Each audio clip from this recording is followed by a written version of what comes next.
Perry dropped out. How does that affect you? Not a whole lot. A lot of people think, well, you know, his numbers kept going down. He didn't have any votes to pass on. I don't think you can pass your votes on anyway. And I think they're going to be distributed to the various candidates, and they probably have already. Just because he endorsed Gingrich, that doesn't mean that Gingrich is going to get all those votes.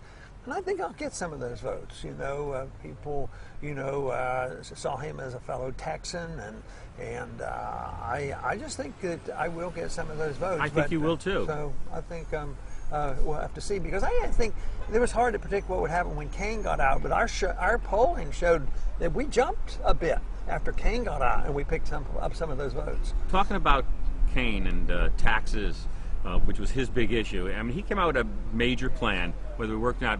What is your major plan on taxes? How are you going to change the tax system? What's the big plan?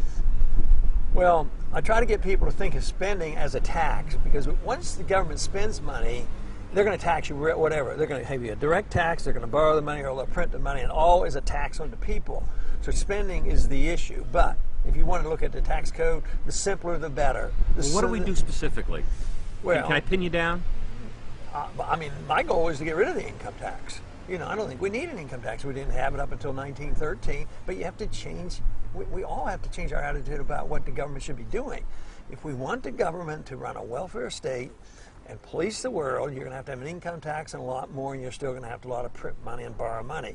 But no, the simpler the better. Anything will get it down. My promise in my district over the many years has always been, I will never vote to raise your taxes. I will always vote to lower your taxes, and I will always do whatever I can to simplify the system and undermine the IRS. Of the remaining people in this race, we have Romney, we have Santorum, and obviously we have Newt Gingrich, who seems to be surging. Who do you think comes closest to your viewpoint on the debt ceiling and monetary policy in general?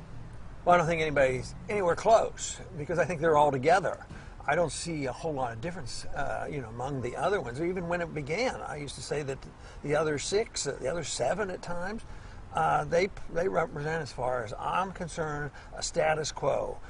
Over the years, they have not voted to cut spending. They're not asking for real cuts right now. They don't want to revamp, you know, the monetary system. They don't want to bring our troops home and stop these wars. So they're all, from my view, personalities are different, and maybe their emphases are different, but philosophically, they're all in the same camp. Doesn't one come a little closer? I've been looking, but no, I don't think so. Maybe on one issue or two, but who would that be? Well, probably Gary Johnson. No, they're not close enough to pretend that they're different. I think that would be misleading.